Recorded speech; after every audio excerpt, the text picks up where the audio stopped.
शुरू किया, NSG commandos ने रोका होगा, किसी ने कहा नहीं, ये रावण की, महाबली रावण की पत्नी है, मार्ग दिया।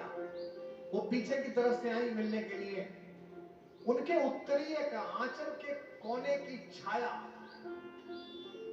भगवान राम के पैर के अंगूठे पर पड़ी और भगवान ने अनुभव किया कि कोई स्त्री पीछे खड़ी है। भगवान सतर्क होकर शिला से उठे, नेत्र नीचे किए और हाथ जोड़कर कहा कि माता, यह युद्ध स्थल है, यह निरापद नहीं है।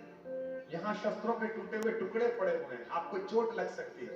यहाँ शवों के कारण गिद्ध आ गए हैं, आप पर आक्रमण कर सकते हैं। आप कौन हैं? मैं अपने अनुचरों से कहता हूं कि आपको लंका में सुरक्षित छोड़कर आए।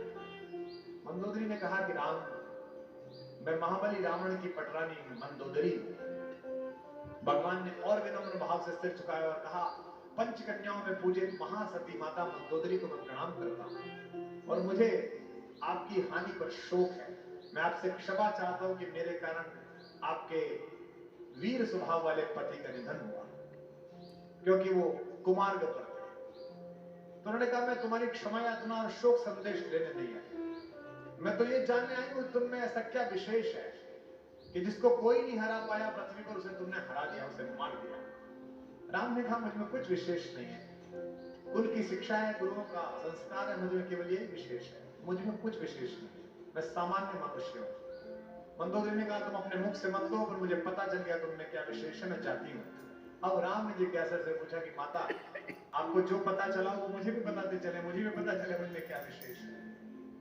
मंदोदरी ने कहा, तुम में यही विशेष है राम, कि पंचकन्याओं में पूजित और त्रैलोकी की सबसे सुंदर स्त्री होने के बावजूद भी रावण मेरा पति दूसरे की पत्नी में मन लगाए हुए था, उसका अपहरण करवाया। और एक तुम हो जो अपहरण में गई हुई अपनी पत्नी की अनुपस्थिति में भी एक दूसरी स्त्री के आंचल की छाया को देखकर उसे माता कहकर प्रणाम कर रहे हो, यही राम वाला।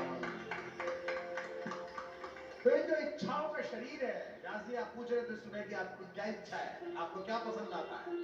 मुझे सब पसंद आता था, अब नहीं आता है। ये छूट जाना चाहिए था, अब छूट रहा है। 50 पूरा करते ही मैंने अपने खेत में अपनी एक कुटिया बनाई, उसका नाम रखा वानप्रस्थ,